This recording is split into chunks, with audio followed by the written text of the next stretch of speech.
The American Constitutional Republic. Affairs of state in Oklahoma.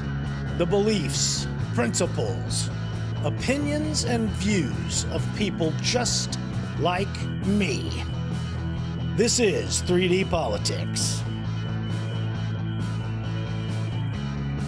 Featuring your verbal Viking, the perspicuous plunderer of conversations. Here we are again, Tommy McKay, your fine host with 3D Politics. Tonight we have a very exciting show.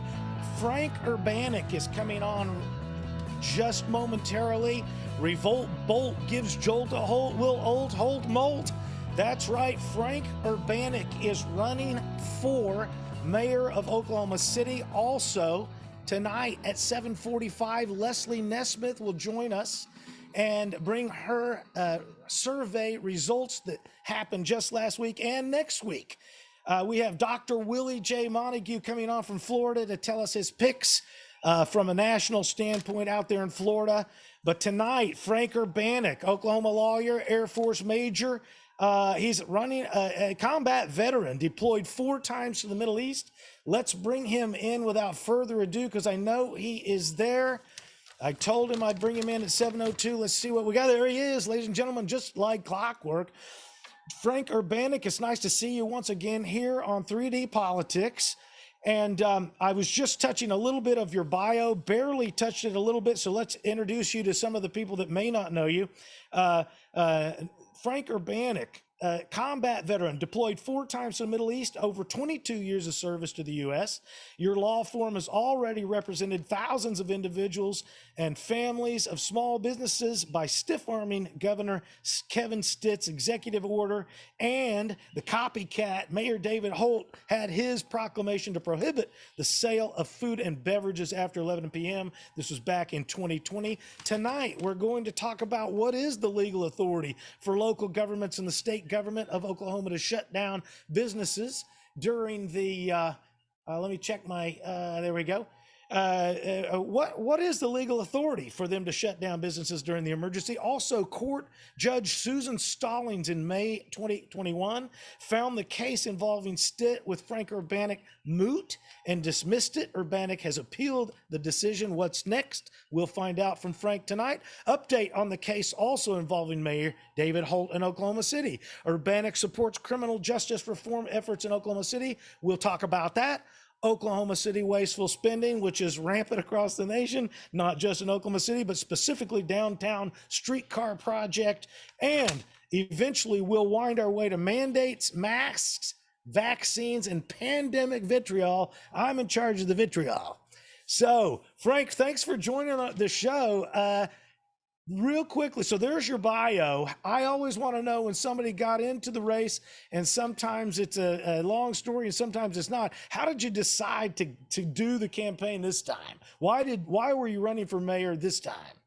Well, Tom, first, thanks for having me back again. Always a pleasure to be with y'all. So why am I running for mayor? Succinctly, it's to keep Oklahoma City open. Now, of course, there's more to it than just that, but if I had to sum it up, that's it. And this all relates to the court cases that I filed on behalf of businesses and some individuals in November and December of last year regarding the COVID restrictions placed on those businesses by the governor and the mayor. And so because of those, and because we were so successful with those, I had people in the restaurant, service, bar industry, hospitality industry approach me and say, hey, you need to run for mayor. What this guy has done to our business, he has just wrecked our business and he's messed up the economy. You'd be a great mayor. You're a great advocate for businesses. And of course, without businesses, you don't have workers, you don't have an economy. Clearly, I'm very pro-business and pro-worker, and they think I would be a good person to have on their side. And so that's why I've done that, through the encouragement of people in that industry primarily.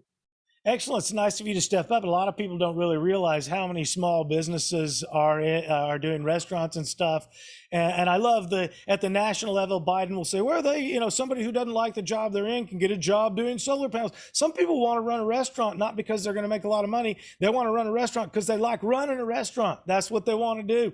And so I've been in the restaurant business years ago. So I appreciate the small business aspect of trying to run on a shoestring budget with a 33% food cost. So it's very difficult. Now, the other thing that really benefits you is the law. So, a lot of times these, the guys that are mayor, they don't even necessarily know the law. They know how to play the political game. But when they overstep, a lot of times it's not necessarily because they're trying to be a tyrant. They just think, oh, that'd be a good decision, and they don't know the law. So, how did you, let me just, there's a story that came, Josh Dulaney from the Oklahoman, September 20th this year, a criminal defense attorney who sued Mayor David Holt and Governor Kevin Stitt over a lockdown era bar curfews, announced Monday he intends to run. I love how he calls it the lockdown era. I don't want to pick on the guy too much. He might be a friend of yours, but I'm the media these days. I certainly think there could have been worse articles from the Oklahoman written about me, but no, that was. Yeah, he basically laid it out. He does mention also a couple other people. I don't want to be remiss. There's another potential candidate, Jimmy Lawson. Don't know anything about him. Jason Pageant apparently was, but dropped out. David Holt seems to be like the guy who's going to be sanctified. But how? So your whole. I noticed that your challenge against Stitt, the minute you won, essentially when you win against the state, it ends like this. Next.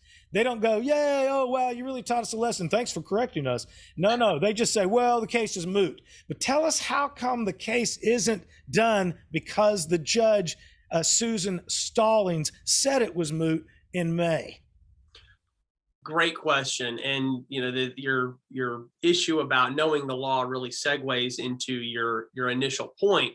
But she decided that the case was moot, which in legal terms, that means there's no more live controversy between the parties, and she didn't keep the case alive due to any exceptions. In Oklahoma, there's 2 exceptions to the mootness doctrine, one of which is that the thing that happened is capable of repetition but is evading review. The second is that there is an issue of great public concern. So the case that we make is that both exceptions applied because COVID isn't going anywhere. And it's not just about COVID because the governor he issued his executive order under the Oklahoma Emergency Management Act, OEMA. Well, the OEMA is not written just for COVID, it's for any potential emergency. So clearly the possibility exists that the OEMA could be used for any purpose. And so we were saying that not only is it capable of repetition for COVID, you look what's happened since May with COVID, obviously the numbers have increased, but it can be used for any reason. We're very familiar with potential reasons that it could be used for in Oklahoma City, various disasters. And it's an issue of great public concern. And this one I think is even stronger because the problem that the state has is that the Attorney General in March of last year said violation of the governor's executive order can be a misdemeanor, okay, so that he thinks it's a crime. And then the governor, when issuing the emergency declaration in November of last year, under the same authority, the OEMA, as the one in March, he says, well, we can revoke people's licenses. Well, that's a civil violation. So is it a criminal or a civil violation? So clearly, at least between those two, there's an issue of statutory interpretation. And then the ABLE Commission's running around issuing tickets. And just to review for those who didn't see the last one. So 4 of the plaintiffs on the case against Stitt had been ticketed. And on 3 of their tickets, they listed 3 different laws that had been violated for the same prohibited activity. And then on the 4th one, it said violation of alcoholic beverage laws. Well, that's like you getting a ticket for violating the law, right? You can't defend against that. Nobody can prosecute you against that. Far too vague. And so at that point, I said, we got them. There's no way that they know what they're doing, because clearly if they did know what they were doing, then they would have all said the same thing, right? And so you have those things combined. So Able doesn't know what it's supposed to be doing, if anything. And then I'm saying the governor never had the authority to regulate businesses like that under the OEMA.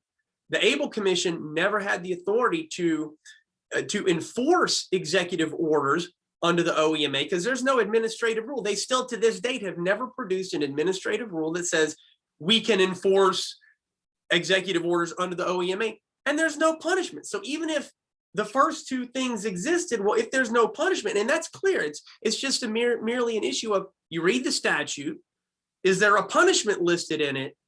And there's no punishment, which means that it was only intended for the governor to issue executive orders that affected state agencies. And no, the governor can't just say, basically commandeer Able as he would the National Guard and deputize them as National Guard and say, okay, now you're going to start enforcing this executive order. Really, that's the National Guard's role. And until the governor is ready to activate the National Guard to go bar to bar, holding a gun at these bar and restaurant owners, forcing them to stop, there's no enforcement mechanism.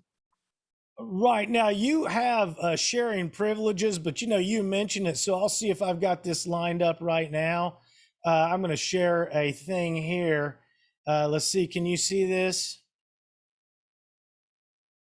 The Australian Facebook or Twitter. Yes. See, this is Australia, where they are yanking people down and strangling people to keep them safe. And so some people listen to this discussion, grabbing her by the throat. Her crime, not wearing a face mask. Unbelievable. So it is unbelievable. And so when you say there's a threat from the government, whether it's Stitt or anybody else, to overreach their bounds by this lack of proper interpretation and vague enforcement, arbitrary enforcement, which is lawlessness. And people are like, oh, well, it's so how bad can it get? Australia, man, they're holding you by the throat. It's insane. So one of the things I couldn't figure out, you had plaintiffs. I didn't list them this time. I listed them last time you were on the show earlier in the year. The restaurant owners, are they still pending damages, or is all that stuff done? Well, so we didn't specifically request damages in the lawsuits, and so right now we're still communicating with the opposing counsel. Obviously, I can't talk about what we're discussing, yeah. But both cases are still alive. I've in some sense resuscitated the one against the governor because I filed an appeal that's now been changed to an accelerated appeal. So theoretically, I guess it should happen quicker. But in that case, of course, we're arguing those two exceptions exist, primarily the one about the great public interest. And so one of the points that I'm making is that there was a Oklahoma Supreme Court case that came out since Judge Stallings' ruling that touched on that very issue, and it ruled that if there's an issue of statutory interpretation, then that means it is an issue of great public concern. And so that's the argument that we are taking, and we're hoping they allow us to do basically a supplemental brief, because normally that's not allowed in an accelerated appeal. So we have asked them for that, waiting for the ruling, and who knows when that's going to come. And what we're asking in that case is for it to be not considered moot, or the exceptions apply, and then it would go back to Judge Stallings, and then we could have a trial in that case. All right, you're listening to the brilliant legal interpretation of Frank Urbanic, recently announcing running his candidacy for Oklahoma City Mayor. And he has recently been successful in stiff-arming Governor Kevin Stitt's executive order and standing up against the current Oklahoma City mayor's copycat prohibition of the same legal standing. So this is some excellent stuff. Frank, tell them real quickly where they can find you, how they can contact you, how they can help you support your campaign or donate to you. Absolutely. Thank you so much. It's frankurbanic.com, spelled Urbanic. And we're going up against a pretty big force in Oklahoma politics. So we need all the help we can get. David Holt is a career politician. He's been doing politics his entire adult life. Don't know if he's ever run a cash register in his life. I've worked for tips. I've been in the military. I haven't been planning my entire life for the next political office, but he's been in office for 4 years, built up quite a war chest, but we need your help. Any amount helps. Don't think I don't have $1,000, I can't donate. Certainly if you do, please donate that or more. But any amount helps, frankurbanic.com. Thank you. So Frank, also, and I really am interested in helping you. I'm a goldsmith, silversmith by trade, and I don't want to violate any ethics things. So I am just floating this out there as a potential vehicle to donate some of my proceeds. But can you see this beautiful little piece here? Wow. That is a beautiful little silver hand holding a beautiful little. Absolutely. Now that is part of the Cold Dead Fingers collection, is what I call it. And there's no solder on the piece. It's 11 grams of silver, and the hand literally is gripping the rifle. I think I'm going to put them out there for about $99. And I want to, when I figure out a way to put them out there, I want to donate a portion of those sales to your campaign, but I don't want to get in any ethics troubles. So you'll have all that. Any money from corporations. That's what I've been told. I'm going to set it up totally separate from your knowledge. I just got to make sure you can accept my donations legally. I think so. We'll figure it out. But that's the Cold Dead Fingers collection. I like it. That's coming. Love it. Yeah. So anyway, the main thing I think that's important for people to know is you are preemptively protecting the electorate by taking the government to task, knowing that they already violated the law. They stepped over the line last year. And so what we know is they will and can, and probability says they will. It happened before, and it'll more likely happen again. That's the main thing about the MOULT issue. Anything else you want to add to that? Right. So I was pretty much done with that. You want to hear about the one that we have against Oklahoma City? Yes, sir. This is the copycat prohibition, right? Okay. So this one is a little bit more live since we haven't appealed that. We haven't got to the point of appeal. So what was so diabolical about what Mayor Holt did is, first of all, it's superfluous because theoretically what the governor did should have been good enough, right? But he just felt he had to add this extra layer to involve OCPD. And so he invoked what's known as the Riot Control and Prevention Act. And hopefully this sounds weird to people because there were no riots going on. There was no civil disorder going on, particularly in November and even in March when he initially declared it under that part of their municipal code. So it could only be used during times of riot, civil disturbance, or a disaster. So what Holt did clearly was that he stretched the definition of disaster to include COVID. Well, if you look at any definition of disaster, it requires a catastrophe. What is a catastrophe? A sudden incident causing widespread harm and damage with lingering effects. So first of all, the conditions for COVID were not sufficient to become a disaster. But here's how I know I got them, is that in order to terminate the emergency proclamation, according to their municipal code, quote, order must be restored to the affected area. Well, where was the state of disorder?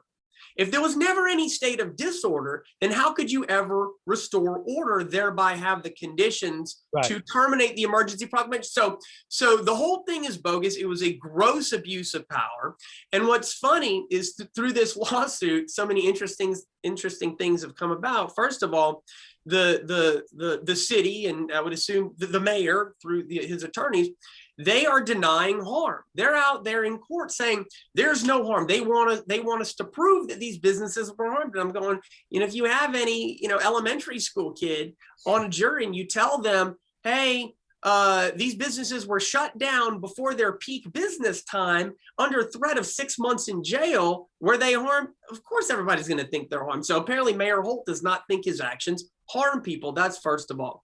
And second, because I've been beating them over the head legally in their pleadings, they were saying, oh, well, what Mayor Holt did it merely mirrored what the governor said, and it was only going to last 10 days. And I did an oral motion for attorney's fees. I said, Judge, they're not being completely honest in their pleadings and what they've been telling you. First of all, it didn't merely mirror, it was more restrictive. And then second, this 10-day thing, the proclamation that Mayor Holt issued, it said it was going to last as long as the governor's. Well, the governor's said 30 days, and then it extended another 30 days and got stopped because of us.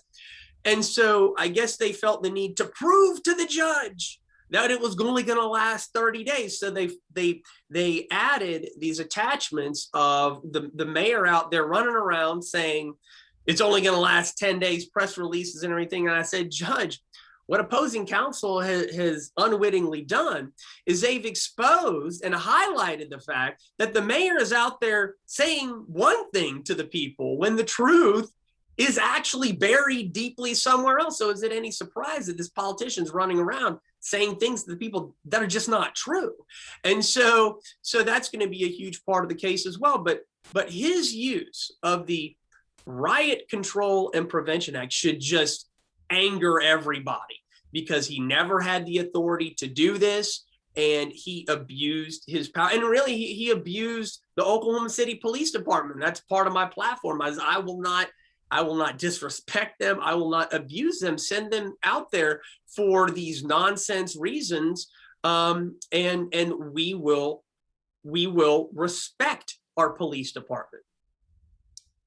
Yeah, I mean, this is some fantastic stuff. I think there are some casual viewers who will may scan the audio and say, oh, there sure were riots. I remember seeing them. Why for somebody who's not paying attention, why again? I mean, I'm not wanting you to rehash it.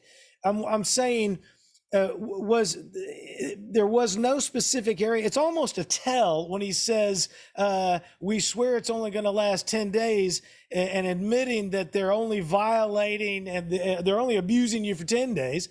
And so why are not the riots in the streets part of that riot prevention? Is it simple chronology? It's just at a different time? Well, so you're talking about the ones over the summer, correct? Saying for people who don't pay attention, and I'm not a super wonk, I'm just saying people will hear you say he used the Riot Act to do a thing, but there were riots going on. Why is that not right? Well, so for his COVID proclamations, his shutdowns, curfew, however you want to call it, because remember in March, it was any non-essential business. Okay, whatever he deemed to be non-essential, immediately, if you were doing something that he said you should not be doing, he could send the OCPD out there to go and arrest you. So to put this in perspective, and this is like something that would have happened in November during his proclamation for shutting them down at 11 restaurants and bars, no food service beyond that time. If you had a Waffle House employee serve a waffle at 11:30 for in-premises consumption, they could be jailed for up to 6 months. But if you arrest somebody for DUI in Oklahoma City, that's also 6 months. So he's saying serving a waffle at 11:30 is the same thing as drunk driving. Give me a break. Yeah. But no, so that was the only way that he could supposedly issue an emergency proclamation. And clearly they never expected anybody to challenge this. And to your point about the actual riots, so we had some riots during the summer, we may remember that. Yeah. And he eventually invoked that, although it was very late. And I was texting news reporters, I'm going, it's ironic that he used the RCPA in March when there was clearly no threat of public disorder, but now when there's actual riots, he's not. Now he eventually did, but it was too late. But real quick to the 10-day point, here's what's interesting. There's another problem for him, is if the requirement to terminate the emergency proclamation requires the restoration of order. How do you go around saying, before you even issue the proclamation or the emergency declaration is only going to last 10 days? How do you know order will be restored? And see what I'm saying? None of it makes any sense. It's arbitrary enforcement, and we'll tell you when we're going to quit being arbitrary. No, you make a great point about arbitrary, because we're trying to depose him, get him under oath somehow to answer these questions, because clearly he hasn't, and he's been avoiding it because there are no answers to these questions. But the argument that we've been making in court is exactly yours, is that his decision was arbitrary. He just said, I think there should be one. But a city council and mayor, when they voted on the Riot Control Act back decades ago, they didn't vote to say, hey, the mayor can do this for whatever reason he or she wants. There clearly should be parameters to it. And the whole system of justice and the way our government works would be upended if the city council were to have given the mayor these super extraordinary powers with zero limits on it. And we're saying that he did not look at anything and evaluate anything to determine what is it or isn't an emergency under the RCPA. You know, what is the threshold that he looked? Was it 3,000 cases per day? Well, what about 2,999? That's not a disaster, but 3,000 is. Of course, they don't have answers to these questions, but we want to get them on record saying that. Well, and I love how he doesn't need to know the damages to enforce, but later he has to see something in he wants to use the OKCP like the Australian police. Hey, we're closing in. We got just about 2 or 3 minutes before the bottom of the hour. And, 7:45, we're bringing Leslie Nesmith in to talk about a GOP survey. So let's close out this 2 main things. You revived the Stitt case.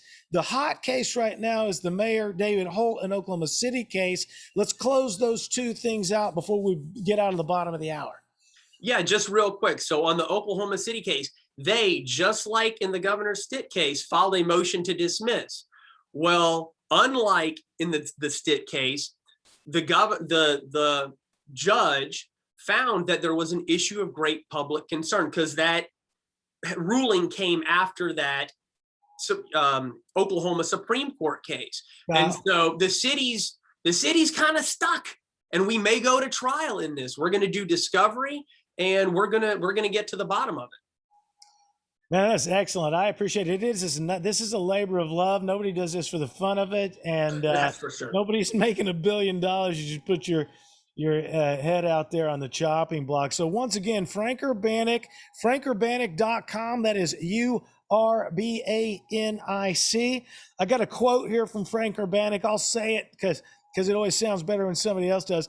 Quote from Frank Urbanic: Mayor Holt's threats of 6 months in jail to workers for simply trying to make a living were completely over the top. His COVID-19 shutdown proclamations were unlawful abuses of power. Rather than abuse my power, I will look out for the everyday working men and women of our community, the people our current mayor has forgotten. As mayor, I won't shut down your business. I'll respect your rights and freedoms as citizen of our great city. That's Frank Urbanic from the Joss Delaney, Oklahoma, I believe. No, that's actually from Ignite Liberty. Ignite Liberty. So that is some great stuff. frankurbanic.com. Now, when we come back here in just a few minutes, well, I got a couple of minutes, we're going to open up this thing about this. So basically, part of we didn't really answer the question, was a legal authority for local governments in the state of Oklahoma to shut down businesses during states of emergency? Because that's what you're going to define in court at the municipal level and the state level. Am I correct? Well, we hit on that. The authority, so statewide, what the governor used was the Oklahoma Emergency Management Act. Now, if he wanted the power to arrest people for not obeying what he said, then he would have to use the state version of the Riot Control and Prevention Act, but he never did. And that's, of course, another problem that they have. So I'm going, what was the Attorney General looking at when he said it was a crime? Because it is a crime to violate that, but not the OEMA. All right. One of the reasons I sound crazy is because it's so convoluted and twisted up. I go back and forth chasing the threads. All right, Frank Urbanic, I'm going to put you in the waiting. No, I'm just going to turn off your video, and then of course we'll bring you back at the bottom of the at the bottom of the hour. Tommy McKay, don't forget we're going to bring up Urbanic support for criminal justice reform efforts in Oklahoma City. We'll be right back. Just a minute.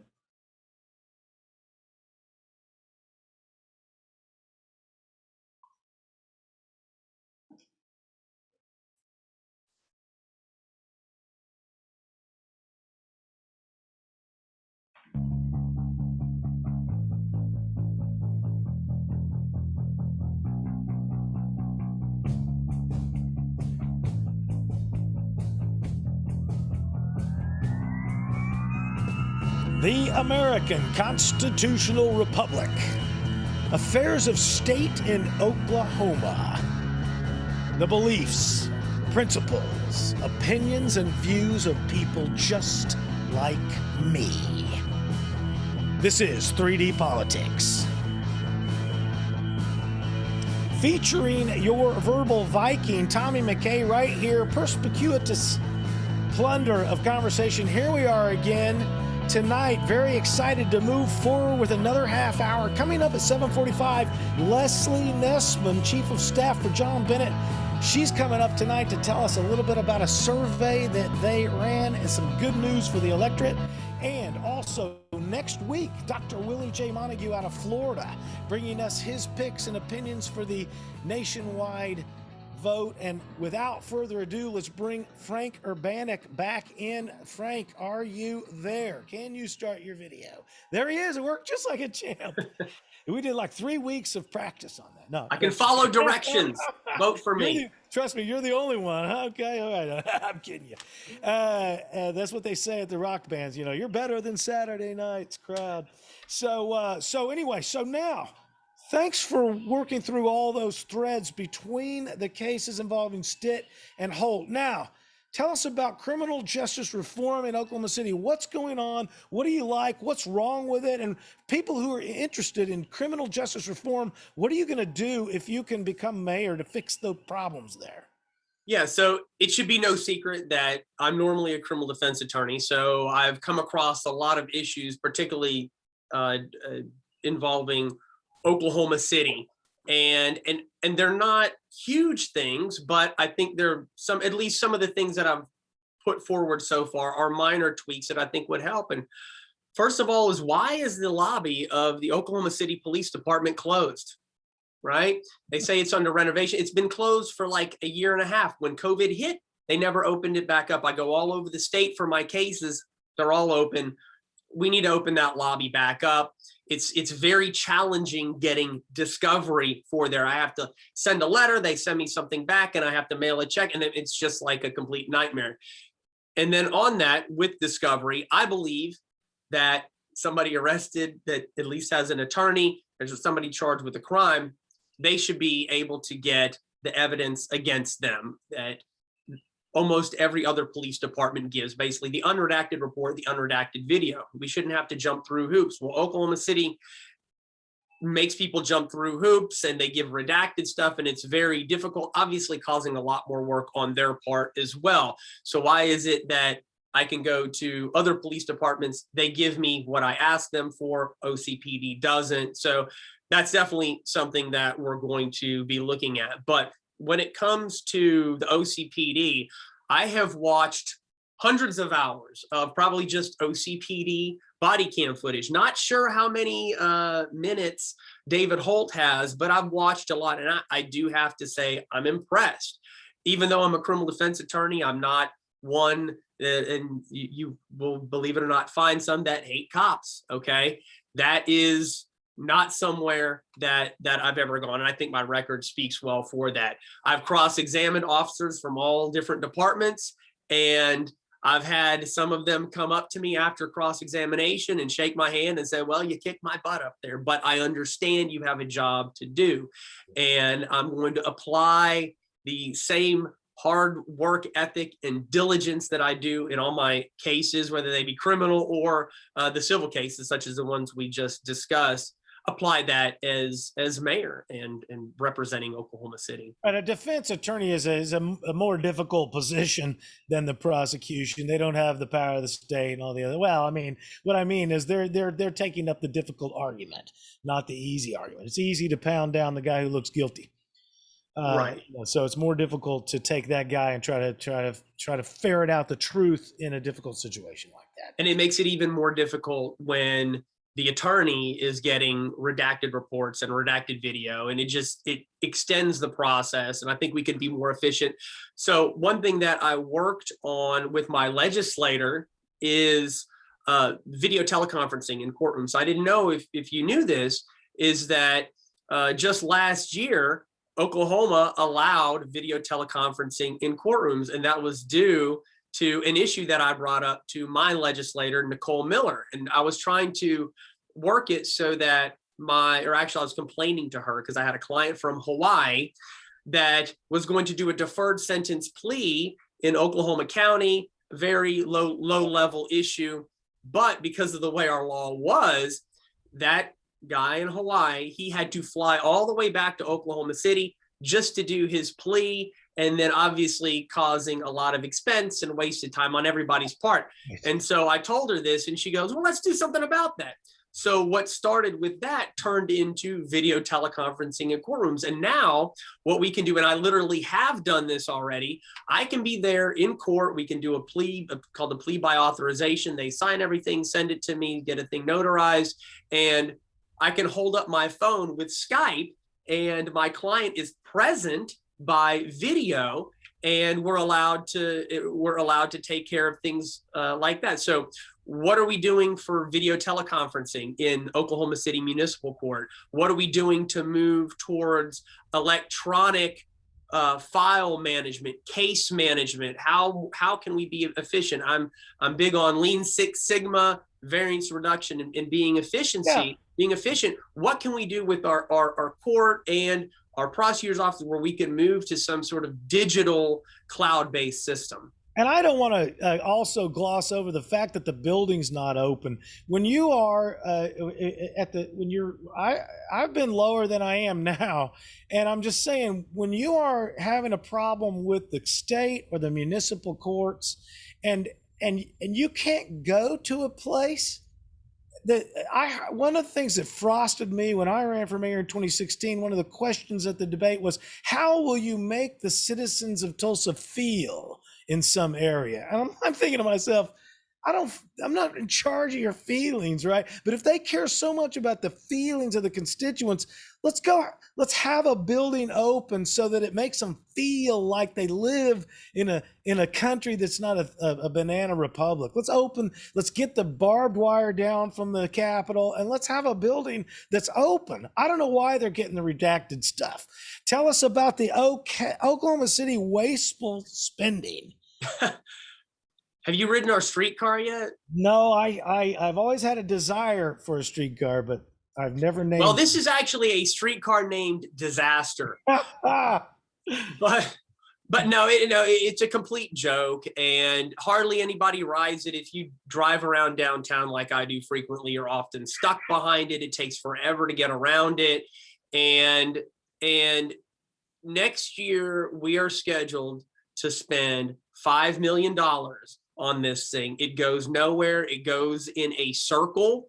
And really the only people that ride it are people that just happen to kind of stumble, aside from the homeless, but people who kind of stumble upon it from out of town and oh, okay, this is great. But it's not like people are coming here for the streetcar. I think there's a lot better uses for our money. Now it's a MAPS project, so there's obviously issues of how we can divert funding, but I'm not a fan of the streetcar. I don't know many people who are. I know one, and he's the current mayor. But that's an example of our wasteful spending. We need to audit these MAPS projects, each one individually, see what's going on with them, so people at least know what's going on with their money. Because I know a ton of money is being wasted on these things. So from the Oklahoman and the Josh Dulaney story, September 20th. Urbanic is criticizing what he considers wasteful spending.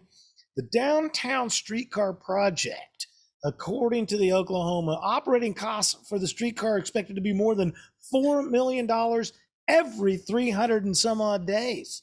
Well, Not just $400 every year. That's 300 and some odd days is what I call it. Yeah. Go ahead.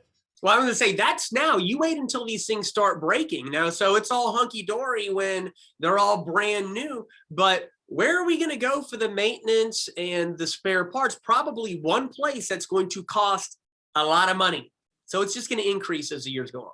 So ridership has plummeted since 401,000 in 2019, stayed below 15,000 a month. Now, is this thing has it got the electric deal? Yes.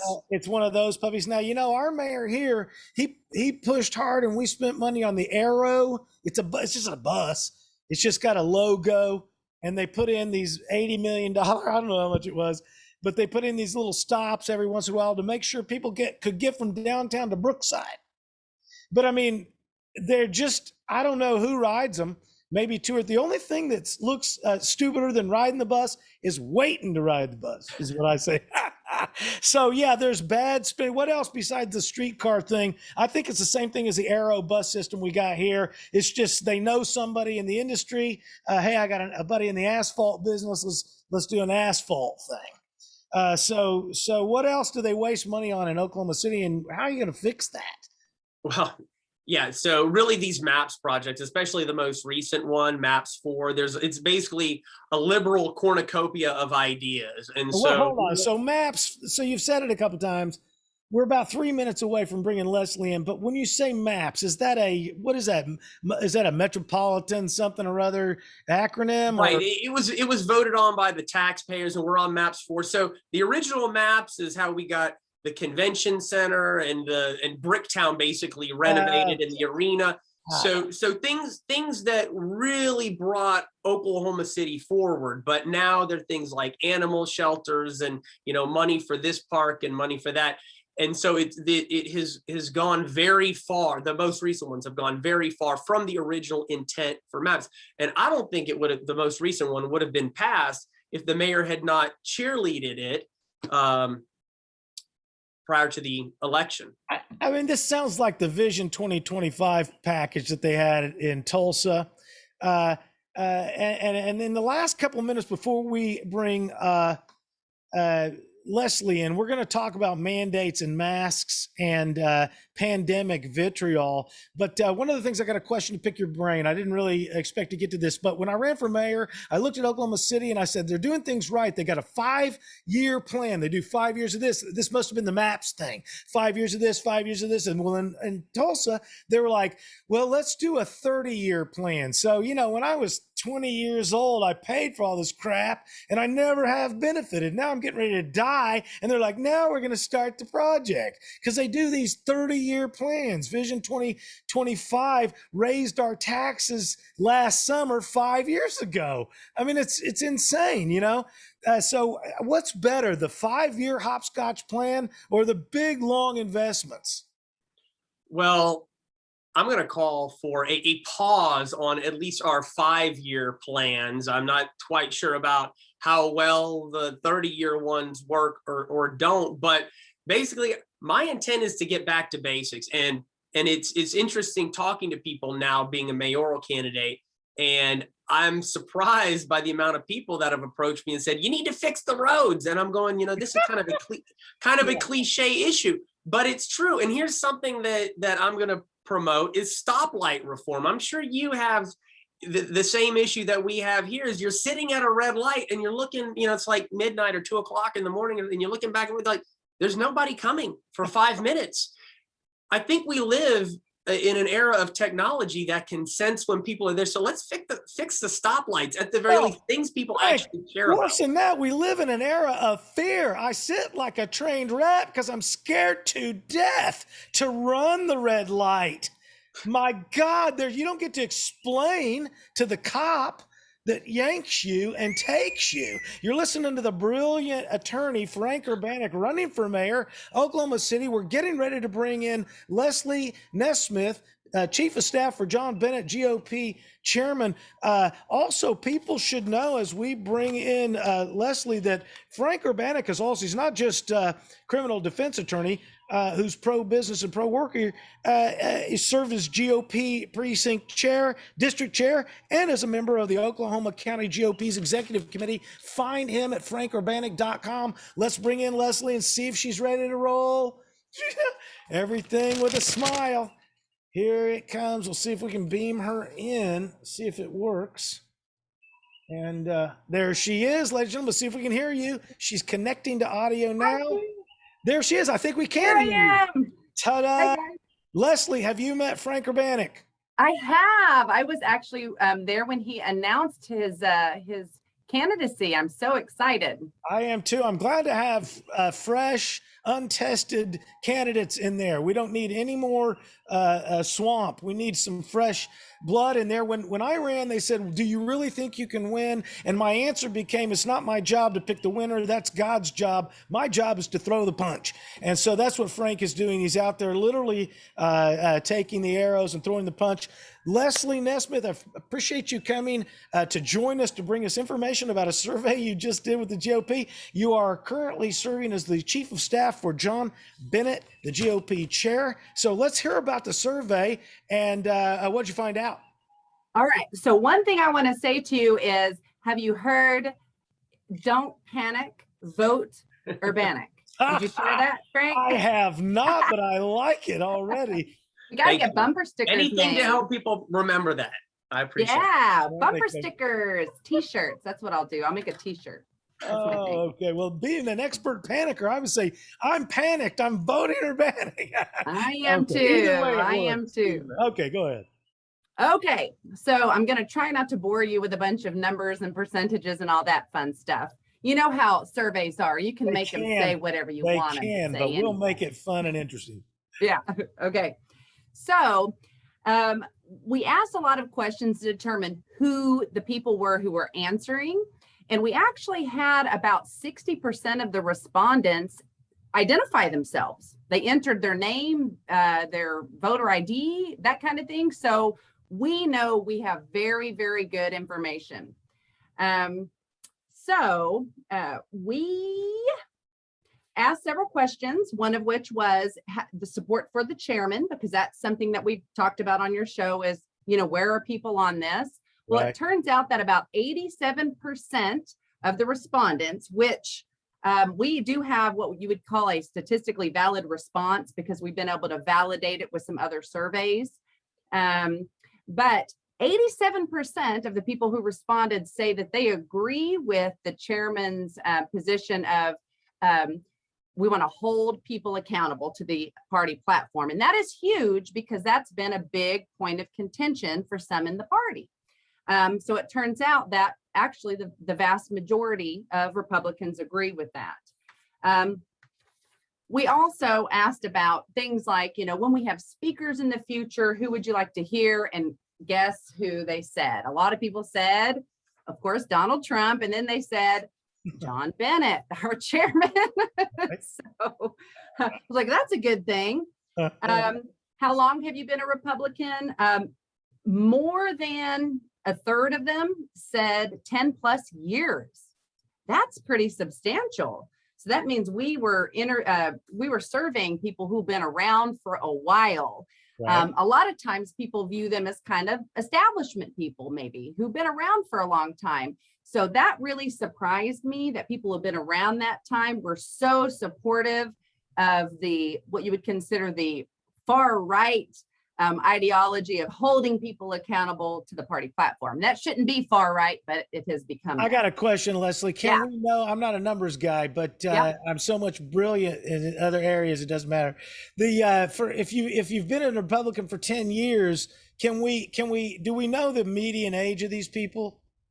You know, I could probably get that. The spreadsheet that I was looking at, it didn't say that. Here's the thing. I mean, I'm not trying to dig it right now. I'm just wondering, do we know how old they are? I could just make something up. No, okay. That was one of those optional questions. So some people answered it, some people didn't. So it's one of those things that I don't know that we could really get anything accurate, but we could average those. But we'll median age the state, you know. I would say about 50, 55, truly. Yeah. Because it's probably, I think the median age of the state is younger than that, just from guessing from what I looked at before. But the people who are probably involved in politics and conservative are going to, you know, probably be 50s or. Oh, yeah. Okay, so go ahead. I just asked some questions. Okay, so I asked, what should the goal be of the party? Is it to elect more Republicans, or to elect more principled Republicans who will adhere to our party platform?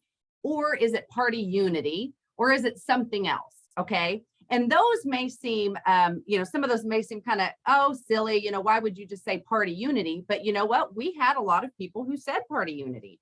We had almost 1,000 respondents, so 950. We had about 90 people say party unity. Okay. The vast majority of people said hold them to the party platform. That should be our goal, is to elect more Republicans who are principled. So that's another one. It wasn't really surprising that the vast majority of people voted for that.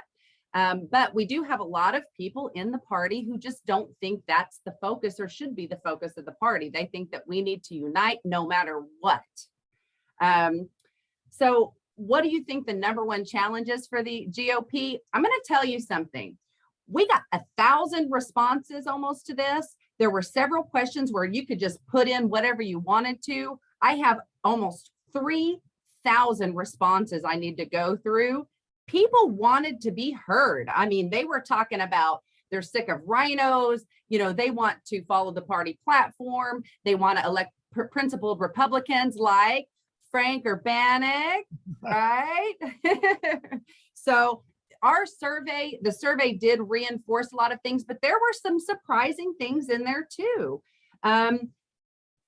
Things you wouldn't expect, where they would say that they support a particular candidate, but then they had a different view on, say, abortion. There are some kind of oddball things like that were surprising, but it did confirm that the chairman is beloved by the people, and we are definitely headed in the right direction. We do have some things to work on for sure. Well, it's difficult times and you're asking difficult questions. Frank, what do you got to say about some of this stuff here? Okay. Well, it sounds like we appreciate the leadership that Mr. Bennett's done. So that's good to hear. You want to have a leader who is supported by the followers, and to the point that Leslie emphasized is supporting people with conservative values and principles, and kind of tying it back to me is I don't have to get out there and say I'm a conservative, believe me, because of what I'm saying right now. I'm going to get out there and say I'm a conservative because of the things that I've done. My record and actions speak for themselves. Right. Yeah. One of the things that Frank and I talked about in the first part of the show, and Frank, I appreciate you letting me bring Leslie in for this pertinent survey. I didn't want to wait another week on it, but the concept of unity and holding people accountable to the platform gets back to this thing that Frank and I are talking about, this arbitrary enforcement of the law, which is basically lawlessness. Because we're not holding Eric Holder accountable, we're not holding anybody accountable for anything. Anybody.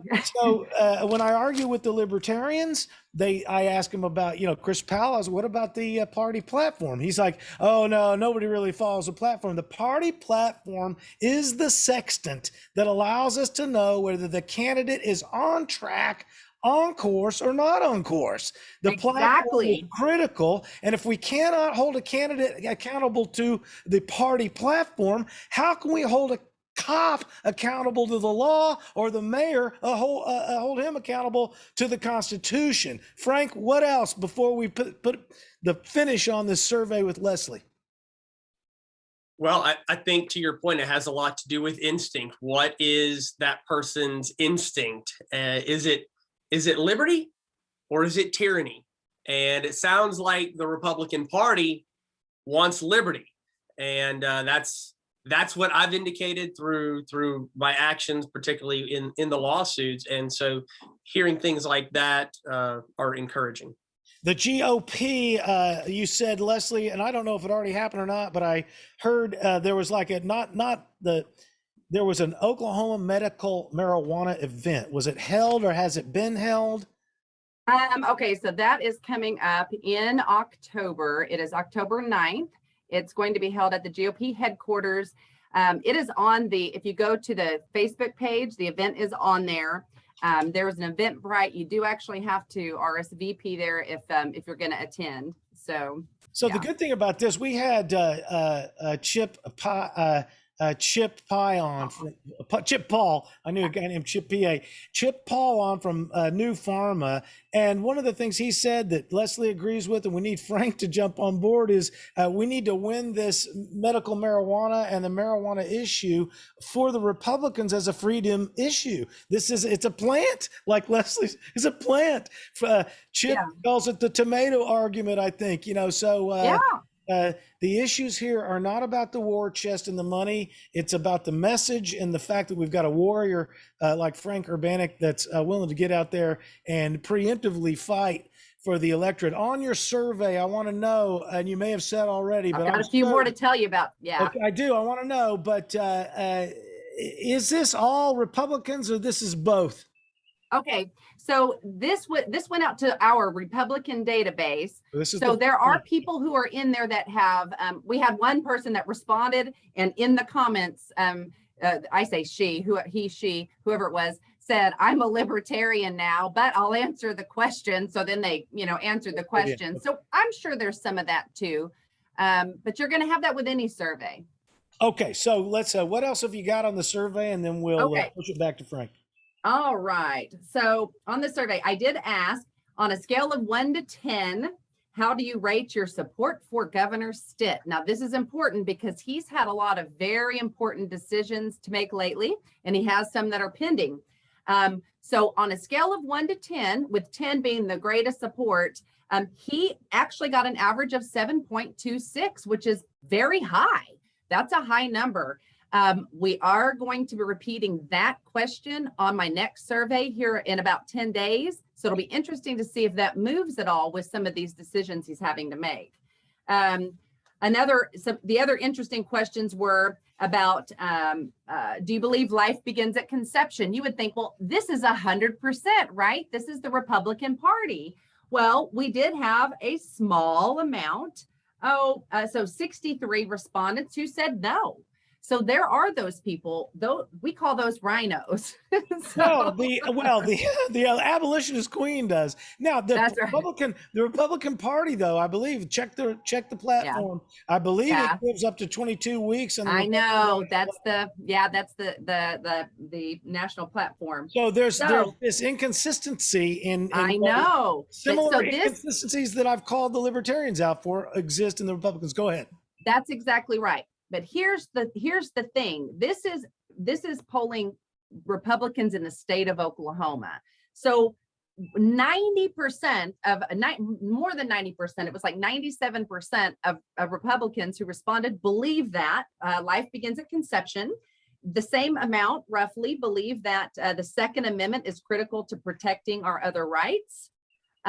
Also about the same percentage said that the parent knows what's best for the child's education. So those are also indicators. So the reason you ask those questions, even though they seem like obvious answers, is because it tells us the validity of the other answers, if that makes sense. Right. If you have kids, especially when they're little, sometimes you'll ask the kid a question that they know the answer to see if they can say the answer. This is what you want to know. What else have you got for us, Leslie? Okay, so there's some next time I'm going to get into some of the survey questions, because it's going to take me a while to get through those. Cool. But I will tell you that we did ask, which elected officials do you think are doing a good job and which ones are doing a poor job? Well, Frank Urbanic will be happy to know that many Republicans said that Holt has got to go. So that is very good news. Right. And, we kind of had what we're seeing, what we're hearing about. We've got people who are saying, they like, they like Langford, they like Lawmeyer. Now, Nathan Dahm is allegedly getting in. We got to get into this discussion next time. Hey, Yeah. reset real quick. You're listening to Leslie Nesmith bringing us information of a survey of the GOP base. Frank Urbanic has been kind enough to join us here and let her chime in at the end with the survey. We're coming up to the end here. What else have you got? A lot of it is just the interesting stuff that's in that, what we call the minutia, the details of this. I can't wait to share it with you. Some of it is really enlightening. I mean, the people the vast majority of people love the chairman, love the direction of the party. There are some things that we've got to shore up. We're working on some fundraisers and things like that, but we're taking every one of these seriously. And in fact, your audience is hearing about the results of this before my meeting tomorrow. Nice. So, breaking news again. Oh my gosh. You're getting it first right here with Tom McKay, right? Right here on 3D Politics with Frank Urbanic joining us also this week to announce his candidacy for OKC Mayor. What else you got, Leslie, before I let you go? And then I'm going to finish up with Frank here. What else to finish it What up? else do I have? Okay, so there is a city council meeting. Did you guys mention this? No. Tomorrow morning, 8:15. Tell us about it. This is OKC City Council. Oklahoma City Council tomorrow morning. Important if you can be there. There's some important there's an important resolution going on the table, and that is I'm doing this from memory. Bradley Carter is presenting this, and it is a resolution that the city council members, basically they're committing to constitutional law, basically, that they're going to stick to the Constitution. Right. So they have to swear to that when they're elected, right? Double secret oath they have to take. That's right. That's right. So he's saying, let's get this on the record. Let's make this a part of what we do. So it'll be interesting to see. I wonder how the mayor is going to respond, because he has to up or down vote this. Do you vote for or against the Constitution if you're Mayor Holt? Frank, what do you think? I think he'll probably vote yes. That's my prediction. I think there's no question how I would vote on that, but at least the fact that we have to question that speaks volume for him. Yeah, it'll be interesting to see. Oh, very good. We're steer clear of whatever that other guy thinks and stick with what I think. That's right. About Frank Urbanic. Leslie, thanks for joining us. I appreciate you bringing the survey to us, and we want to bring you back maybe next week.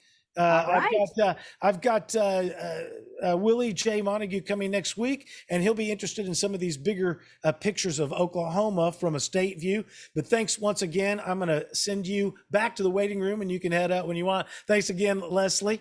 Okay, Frank, thank you. I wanted to bring her in. I appreciate you letting me borrow some of your time tonight, because that survey was hot. And as you can tell, I lucked out. We broke news because I just couldn't wait till next week. So I appreciate your time, and I thought it has some good news for you, just from a basic, how solid the base is on general constitutional conservative principles. One of the things I want to ask you as we kind of get into the final analysis here, and once again, thanks for bringing us this stuff. And more than that, thanks for your campaign efforts. And literally, when I was a kid, people say, something would happen in the news. Somebody will fight that. Oh, no, they'll fight that. Well, you find out nobody was, except for guys like you and Mark Levin. So I appreciate that hugely. I'm about to lose my train of thought here. As we head into it, what are your next moves to promote your candidacy? So we will be having a kickoff event October 18th at the Will Rogers Theater in downtown Oklahoma City. And so we want as many people to come out as possible, please, and support the campaign, not only there, but please, I can't stress enough, go to the website, donate some money, frankurbanic.com. We have a reporting deadline at the end of the month, so sooner rather than later, because that's going to send signals I'm being told. And, the more money we can get, the better we can get the message out there, because I think conservatives, especially that are regular voters, they just need to know about somebody that they can vote for. And so it's just a matter of having enough money to get the message out to let those people know, hey, there is a proven constitutional conservative that is running, and those people, we are confident would vote for us. But we need money to do that. So to would get greatly appreciate any the amount. main- FrankUrbanic.com. FrankUrbanic.com. And a lot of times we get used to saying these words. I'm a conservative. I'm a conservative. So I started sharpening the sword a little bit. So you conservative, what are you conserving? I know what I'm conserving. What do you conserve? So if you're a wildlife conservatory, I know what you're conserving. So when people just say they're conservative, I like to sharpen it by saying, I'm trying to conserve the Bill of Rights and the Declaration. I think that's the balance. I think that's where the libertarians miss it, is they want all Bill of Rights, but they don't balance it out with a creator. Now, Will Dougherty, a fine young man, libertarian, very smart gentleman, he was explaining you don't have to have a creator to allow for nature to give you your rights. So he tries to balance out the lack of that's just because I was saying, without the creator, you've got the government thumb on you. The only thing that gets you out from underneath the government is the creator. So he says, well, it doesn't have to be the creator, it could be nature. So I say I'm trying to conserve the Bill of Rights and the Declaration of Independence and the Constitution. What are you trying to conserve, Frank? Well, I think that makes absolute sense to me as well. And it's sort of a preservation of rights as well. And when it comes to government resources, we want to conserve, act conservatively, act with prudence, act with wisdom, act with the way that respects the people, that respects the system. That's kind of something that I addressed at the last city council meeting that I spoke at, is how these ordinances, particularly one being the mask ordinance, it was disrespectful to not only to police, but various communities in Oklahoma City and to businesses. And so we want to show the taxpayers the respect that they're owed, and not go just get as much money from them and spend them on all these wild liberal projects. That is the opposite of being conservative. Right. This is fantastic stuff. Frank Urbanic, FrankUrbanic.com. And so anything closing out before we get out of here? I will say, I want to have you back just as soon as I can. I'd like to have you back on a regular basis, especially leading up to the election, so that we can keep updated on your campaign. And I really didn't get as deep. Well, I didn't get to do any pandemic vitriol. I was very low on vitriol tonight. But mandates, masks, and vaccines. How can somebody who wants to fight a mask mandate, especially in the public schools, or a vaccine mandate, say in the workplace, how can you help a person that wants legal defense from something like this? That is a great question, because I would like to get the message out now that I'm not taking any new cases. Okay, no matter what. Unless maybe the mayor or the governor do some crazy off the wall thing, but I have to focus husband my resources and focus like a laser on this mayor's race. I've taken a handful of criminal cases since this time last year, because I was preparing for the combat deployment, but I don't have the capacity to do that. I still have people messaging me, hey, I don't want to take the vaccine. I work here. Where do you direct them? Where do you send them? Well, it's tough, because those are issues that are a little bit more complicated than we have time to discuss in a couple minutes. But the mask mandate issue is one thing, and the vaccine mandate with that involves employment law. So what I've done in my cases, I think is very simple, is I've looked at what the executive did, and I read the statute that supposedly gives the executive that authority. And I said, okay, is this in here. No, okay, we file a lawsuit. That is far different from employment law, which I do not practice, where you have to look at federal, state, the various administrative rules. So they're going to want to contact an employment attorney and somebody who focuses on that to answer those issues.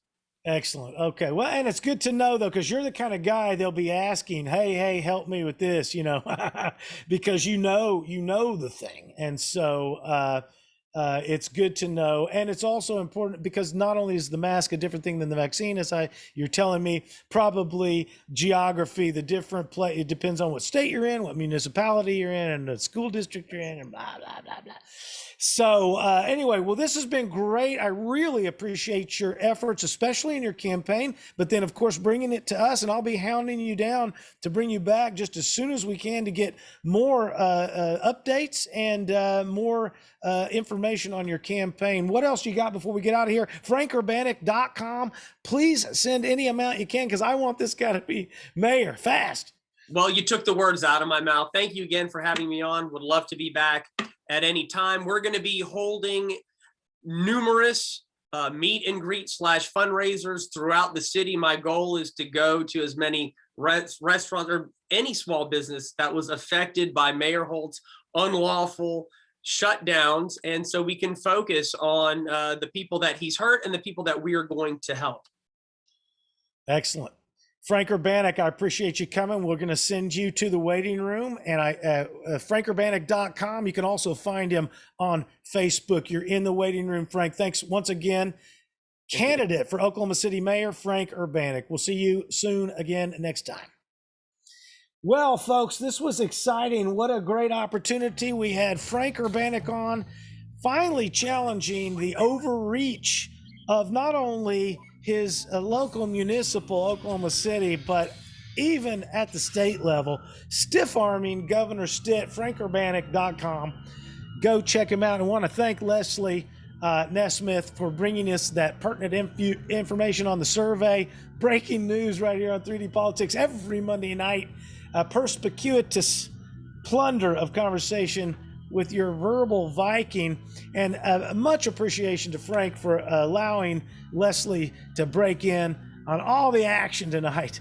So stay tuned for another exciting episode next week. We've got Dr. Willie J. Montague from Orlando, Florida, who is taking Val Demings to task or something like that, because we're tying sister states and sister cities together next week. Willie J. Montague out of Florida. Thanks again to Leslie and especially Frank Urbanic. We'll see you guys next week.